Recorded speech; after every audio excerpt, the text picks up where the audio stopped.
episode of Inside the Recording Studio. I am Jody Whitesides, and with me, as always, is Mr. Chris Hellstrom. How are you today, Chris? I'm doing just fine, Jody. How are you? I'm good. Too. I wish I could make that swirl around in the headphones, and technically I could. I just didn't do that. Yeah? Yeah. It would be cool, right? Because then you'd be using something called what? Atmos mixing. Yeah, today's topic. Yes, it is. Atmos mixing. Is it worth it? That is the question. So. Why don't we dive right in? What exactly is Dolby Atmos, Chris?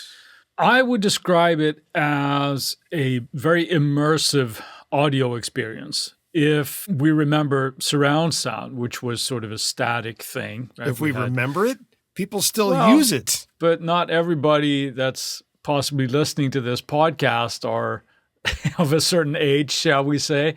I'm thinking from the audio perspective. Oh, so gotcha. where it was, not the movie thing, where we have a static point of speakers, 3 in front, 2 in the back generally, and the sub, right, 5.1.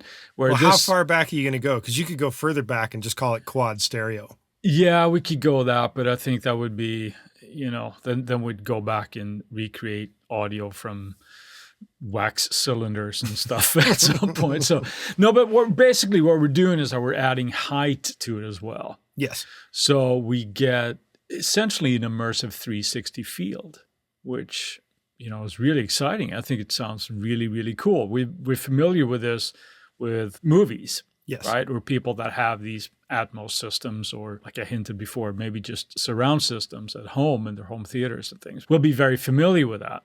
I think it's exciting that this is coming to music. Whether it would pan out, I think the jury would still be out to see if it gets adopted. But was that a pun? I think no, it was not. Bada boom! See, I'm too clever for my own good. Damn right. That's Atmos. It's essentially 360 audio, right? And, yes, that would be the simple terminology for it. As you were trying to explain, it's surround sound with additional speakers that can give a relevance to height in terms of like having. Try to explain. That was a perfect explanation, wasn't it? But what are your thoughts about it? What's your immediate feeling that you get when people bring up Atmos for music? My initial reaction is does it have to be called Atmos? And the reason why is I have done mixes in surround sound in the past. Yeah, but when I did it, it didn't have the whole height concept.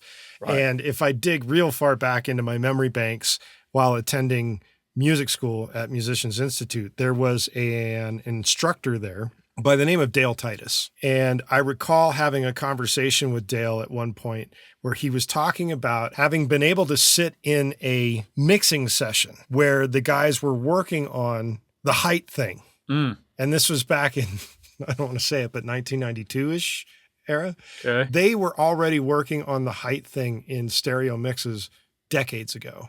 But it's just now starting to come onto the scene in a much bigger way, and probably in a way that actually technically works with headphones. As I recall, I think he was saying that they were attempting to get it to work on headphones, but they really had to have like a whole bunch of speakers. And when you do that, you have to create a special room and you have to have all these speakers set up in kind of a just right format, and it makes it more difficult. And I can understand why that wouldn't catch on.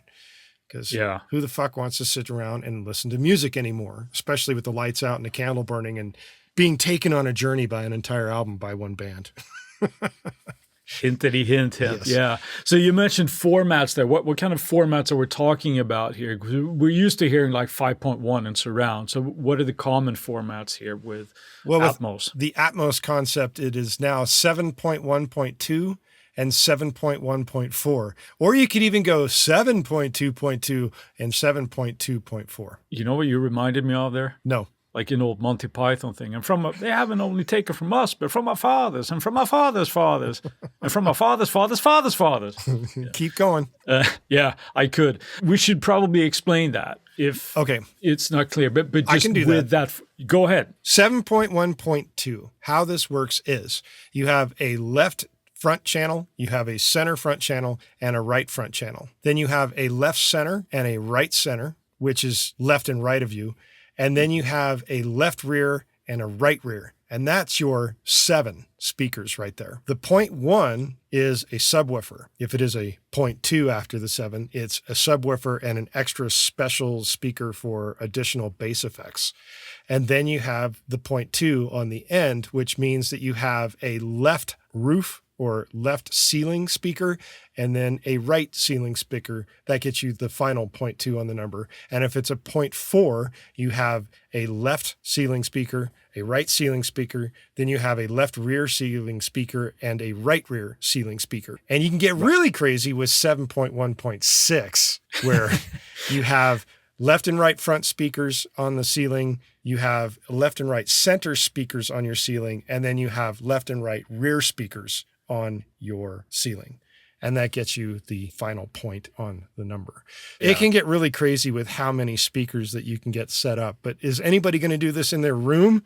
Probably not, unless they're creating a home theater setup. Just to kind of reiterate what you're saying, you basically have the ear level sort of going around in just about a circle, right? You got the 3, 2, and 2, and then you got the elevated ones, which is the last dot 2. Right. Yep. And then the sub in the middle. So you really, really get that atmospheric. You're enveloped entirely in sound. Yes. And you're placed in the middle of it. So for movies, again, because that's kind of where all this is coming from, right? Mm-hmm. It's something that we sort of expect now.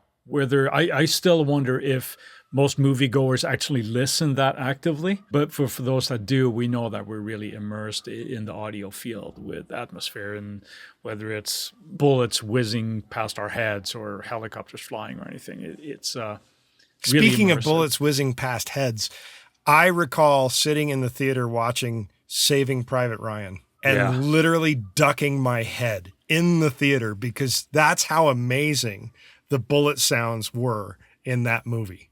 Like, you literally heard them whizzing past your ears in the theater. It was crazy. Yeah, right. Anyway, the real question becomes, will this work in music? It really comes down to people being exposed to it, I think. And do we like it? And is that experience something that is appealing to us, or does it feel odd?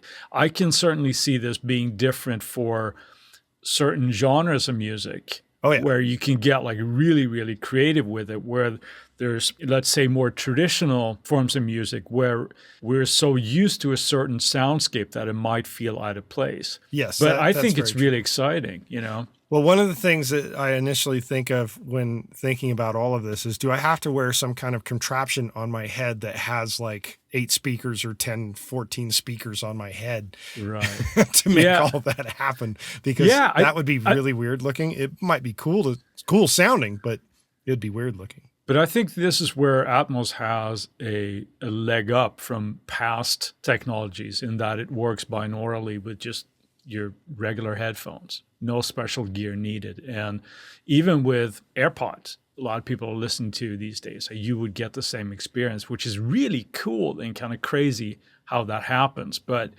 I think that gives it the potential of actually being a valid form to deliver music in, because there is no extra burden given on the consumer, so to speak. Well, you can technically use what you already have if you're using AirPods or standard Beats headphones or some other type of headphones or studio headphones or headphones in general. That is supposed to work on headphones in general, which is the deciding factor right there. It has to work on headphones. Totally. You know, even streaming services now are signing off on this, and I know at least 3, like Apple Music, Amazon Music, and Tidal they're already on board with this. Yes, and the one holdout right now that has what is essentially probably the largest user base outside of YouTube is Spotify. I would assume that it's coming.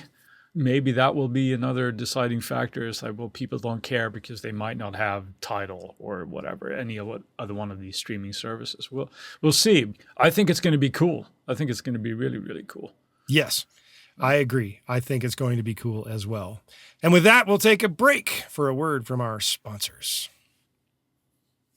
All right, we're back, and we're going to talk about now, rather than the coolness factor and the ease of use factor from headphones, and get into the concept of how do you actually get the ability to mix this stuff as a mixing engineer? Well, right now, there are, from what I understand, there's 2 different ways. You can get the software that is needed, plug-in form, from Dolby.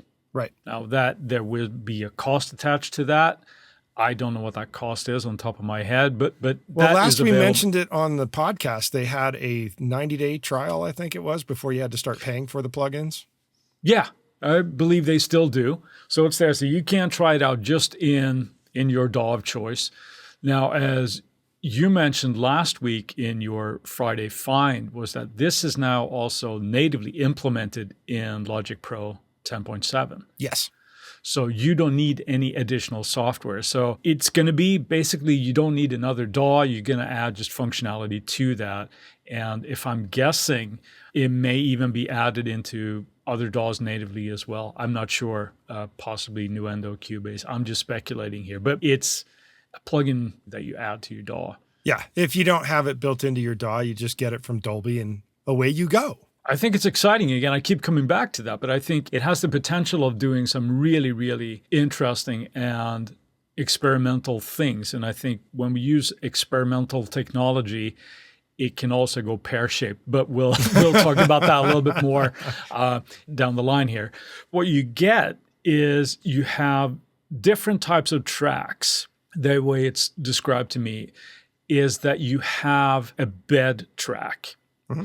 And a bed track would be something that is going to be present in all channels, right? It could be possibly reverbs, it could be soundscapes, anything like that you want just to be present all the way throughout.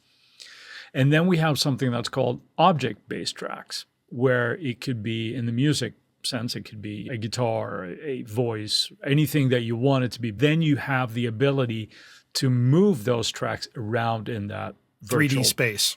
Exactly. It's a little bit like a 13-year-old kid knowing a little bit of karate. It might not necessarily be a good thing.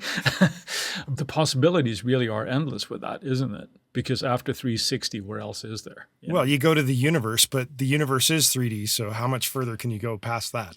Right. It's none more black.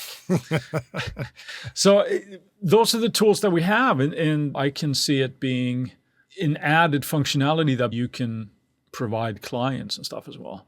Right? Sure. So ultimately it comes down to, will clients want this? Will people want this? That's where the bridge has to happen right now. And we're seeing that happen with Apple Music because they're pushing it really hard. Obviously, with the fact that Apple Music is already releasing music in Atmos mixes. And now they're pushed out an update of Logic that allows you to mix using Atmos mixing. So Apple's definitely got their feet kind of all in because they're going for that big immersive setup.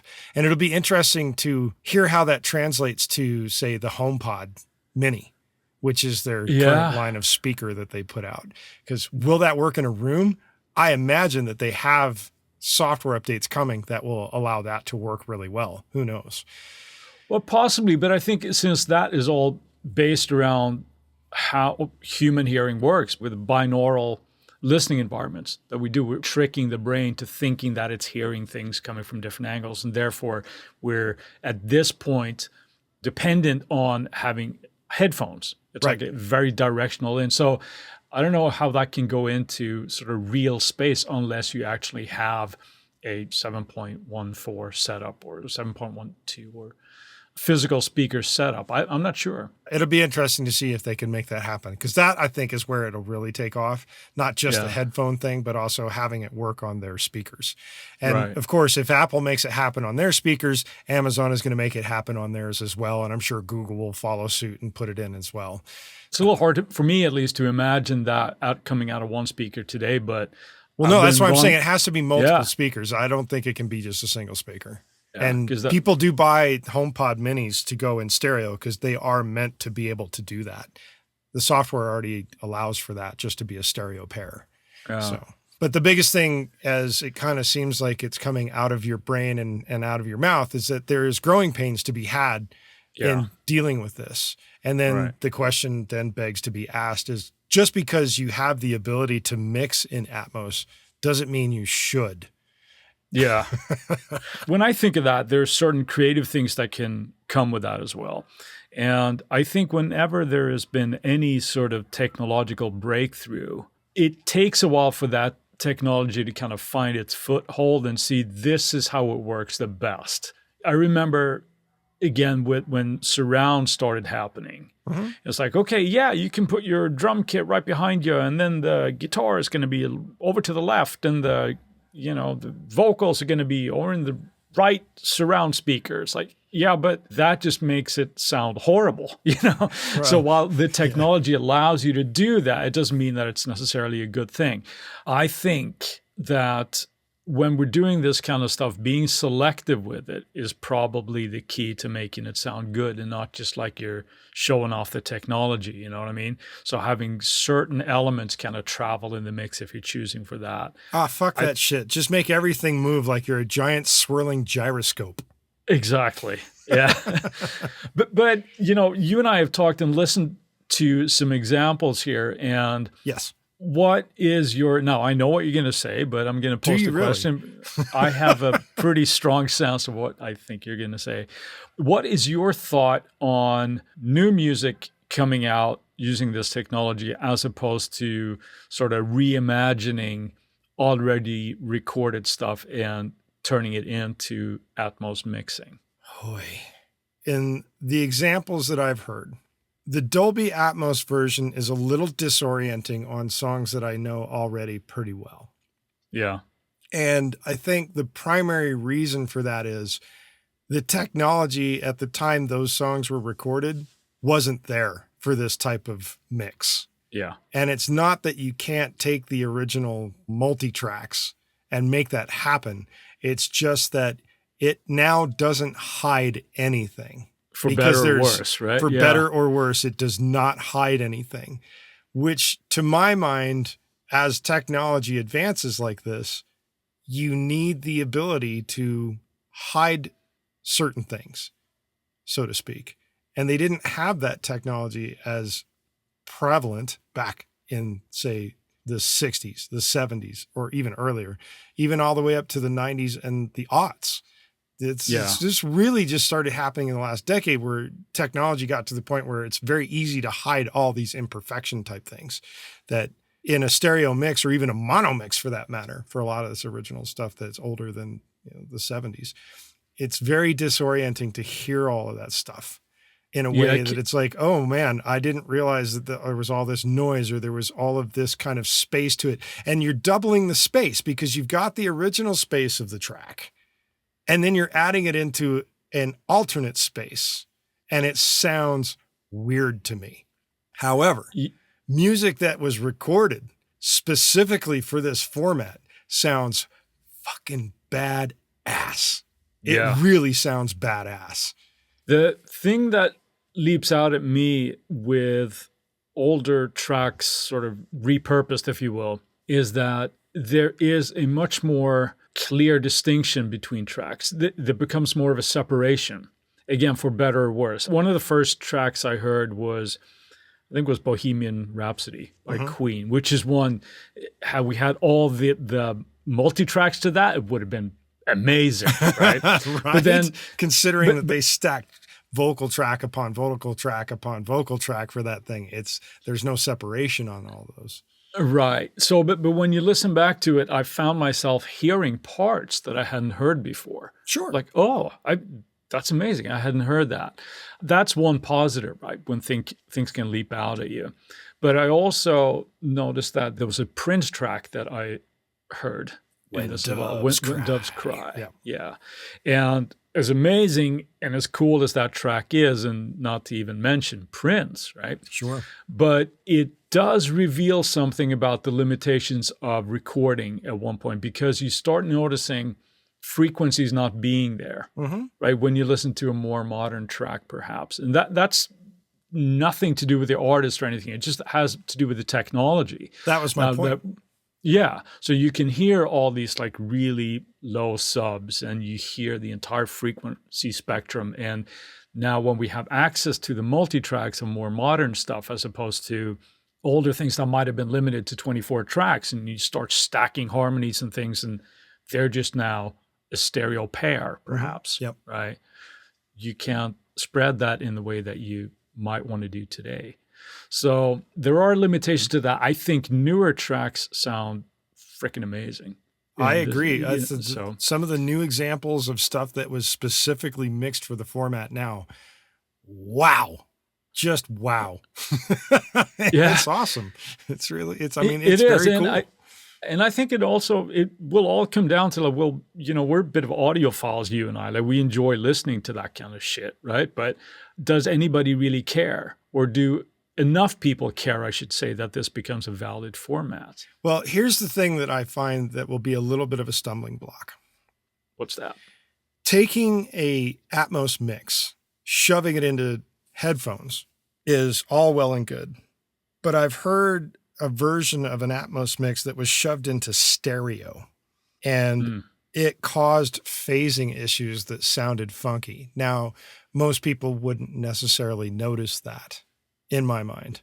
Yeah. But I noticed it with a guitar sound, and I think we were talking about it, and it didn't work in a stereo setup where you're not using headphones because things started sounding phasey.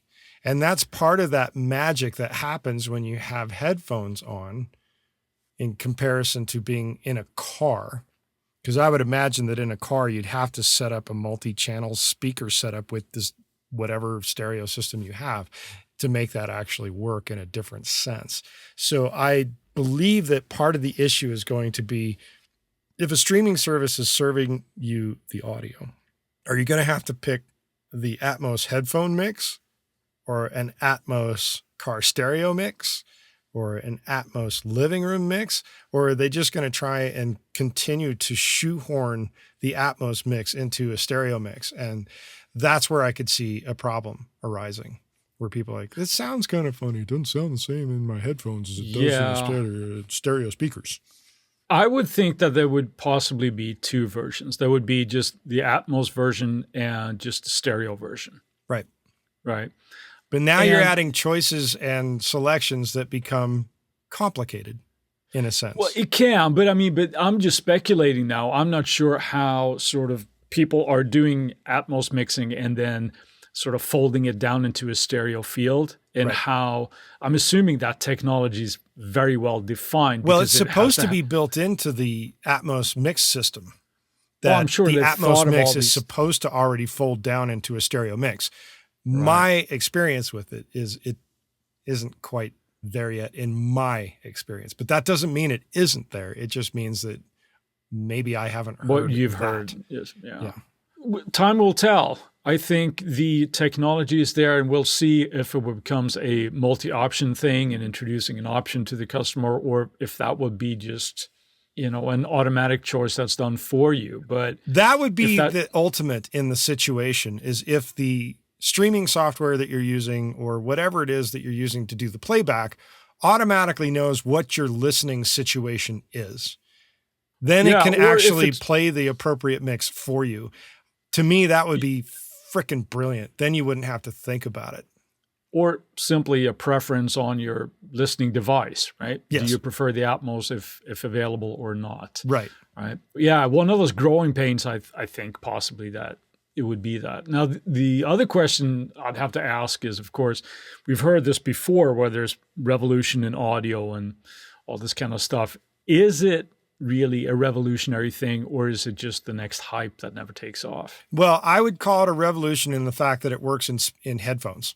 Yes. Because prior to this, it required a much bigger contraption to make it work and work effectively. Yeah. And now that they have it working essentially in headphones, that's the biggest deal, because lots of people wear headphones. Yeah. That's reality. And if you can make it work there, you've won, in my mind. And I wonder if it will be one of those things where listeners will have an adjustment period of feeling that, or if it will be this sounds weird, I want to go back to the regular thing. I think that's a generational thing. And I hate to say the word generational, because it's really a matter of personal taste in that regard. For people that grew up listening to things on vinyl, vinyl's so much better. People that grow up on cassettes, cassettes are so convenient and it's so great. And, and now it's like everybody that's growing up on AirPods. That's the means, and that's how it works. As progress moves forward, if you grew up on it and that's how you know it, that's your reality. For everybody else, they either have to ignore it or jump in or go kicking and screaming if they're forced into it, so to speak. It's like everything changes, and it's just a matter of what you get used to. So I don't think it's a matter of it catching on. I think it's a matter of, with Apple especially behind it, they're just going to push it and it becomes the norm. Yeah, and you might be right. I think you have a very valid point there. Yeah, we'll just have to see how creative we can become with it. So that, kind of leads up to just about the last point here that I would like to make it. Will clients, again, is this something that we need to adopt in our workflow? Will clients sort of in the future demand this? No, I want an Atmos mix as well. And if so, is that something that is like an add-on service for you that can kind of set you apart? Or is it going to be something that is going to be reserved for just the upper echelon of big studios that can they have to make a substantial investment in investing in Atmos systems in their studio, because I don't think anybody's going to mix, with headphones for that purpose. That's an interesting observation there, because yes, and you want to mix it in a studio, you're going to need a speaker setup that would actually work in terms of a monitor thing. And now, instead of just stereo speaker setup, you're talking about adding upwards of 10 more speakers into a situation. Yeah. And depending on what monitor speakers you're using, that could be a pretty hefty investment. On the flip side of that, there are people that probably mix in headphones. And here's an interesting thing that maybe we should have brought up a little bit in the headphones versus monitor episode that we did, in that mixes in monitors tend to translate everywhere as long as you know your monitors. Yeah. The converse is not necessarily true with headphones. Yeah. And that's where it becomes kind of a sticky point, because you're mixing for headphones for this spatial stuff for Dolby Atmos. Does it mean you start mixing in headphones? Or do you do your pre-mixing of like, here's everything I need to do and get all of my EQ adjustments and compression done in monitor speakers and do all your placement with headphones? Yeah. But that again means that you're going to need to have two setups, and you're going to have like maybe those 12 speakers going or more for your studio environment. And then you do all the placement in headphones. Who knows? That's going to be the weird translation. Right, because you'd still want to make sure that it translates to a full-blown system. And stereo as well. As it's supposed to fold down, it's got to fold down to stereo. That's an important thing to note. And I think early on, people will dabble with it, but that doesn't mean it's going to end up being cool. And then it's going to become like a thing where you're probably starting out, you're going to add it as an additional feature, because now you're talking 3D, and that's a lot of work to get something to work in 3D. Yeah. And I wonder also and then it becomes the norm. Yeah. I wonder also if this means that from a mixing standpoint, that because you now technically have more space to work with, does that mean that we will possibly require less processing on our tracks to make them sit together in a Dolby Atmos system? Why will you require less compression for like levels, let's say, and you're more concerned about this point that the actual sound that you're creating with this? Or will you have to, be even more judicious perhaps with EQ because there's really nowhere to hide, right? Well, this is what I'll say about that, knowing that I've done surround sound mixes in the past. The mixes that I did for surround sound were geared specifically for surround sound, and they were very different. Less compression because you had more room. You didn't have to crush everything down to fit everything in. Right. I imagine it's going to kind of be the same thing for the Dolby Atmos. And that's where I'm thinking that the fold down into a 2-channel stereo mix becomes the issues. Like, they say you can fold it down, but when you fold it down, how much suddenly changes that you need to do a different version of the mix? Yeah. If you don't require all the extra compression and you do the fold down, then your stereo mix ends up being quieter. Right. Or which isn't a bad not thing. As present. Right. No, I mean, you end up losing the loudness war at that point. Well, it could be that as well, but I'm thinking also from if you are sort of forced, for lack of a better term, to compress something to give it space in the mix, or where it's not taking up everything, where it's, the dynamic range is minimized or at least lessened will that come across as too small now in a Dolby Atmos mix? Time will tell. I guess. But the thing that I've already noticed is that just mixes in general that are recorded now that are meant for this setup sound ridiculously cool. But it's because the technology is now there where you can clean up the bejesus out of a track and you're not losing anything because it's all there that is meant to be there. That's where I think going forward, it's going to work really well. I think trying to dig out old catalog and redo it is going to be meh at best. Yeah, I mean, I think it will have its certain appeal to some people, but I think that would be more of a curiosity thing, perhaps. Yeah. You know, the people want to hear it, but we still had people that, you know, remember when they came out with the Beatles anthology, they re-released tracks in their sort of like mono versions and things as well. Well, they were originally in mono and they remixed it to stereo. Right. But so now people are like, no, this is the way it's supposed to sound. Will people feel the same way about an Atmos mix? No, it's supposed to be in stereo. I don't want to hear that. Well, if the Beatles were alive today and doing this shit, you know they'd be fucking doing it. And they would do it on a 4-track as well. Right. All right. And with that, we're going to move into our Friday finds. God, I said that really weird. Anyway, Chris, what do you got for us? I have a Brainworks plugin that I've had for a little bit and recently got to use again. It is Master Desk by Brainworks. You know, they market it as, like the name says, it's like a mastering plugin. All right. Do you feel like He-Man and the Masters of the Universe?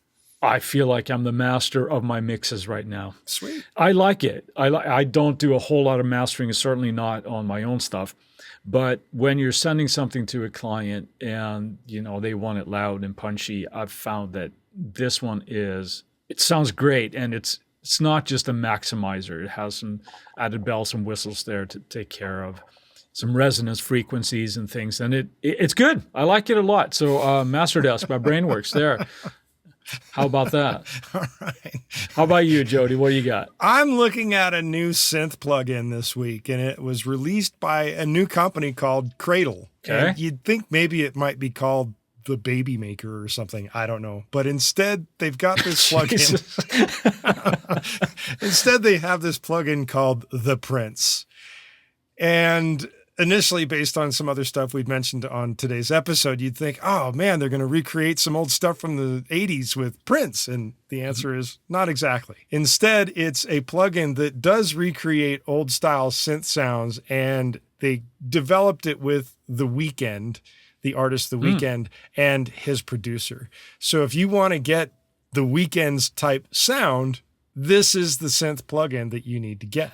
Cool. Yeah. So that's my pick for this week is Cradle's The Prince. And with that, while we've got your attention, we would like you to go to our website and leave us a review at insidetherecordingstudio.com/review, or you can go to insidetherecordingstudio.com and sign up for our email list. Doing so gets you weekly reminders about our Tuesday tips, and we'll make sure that you don't miss any future episodes of the podcast.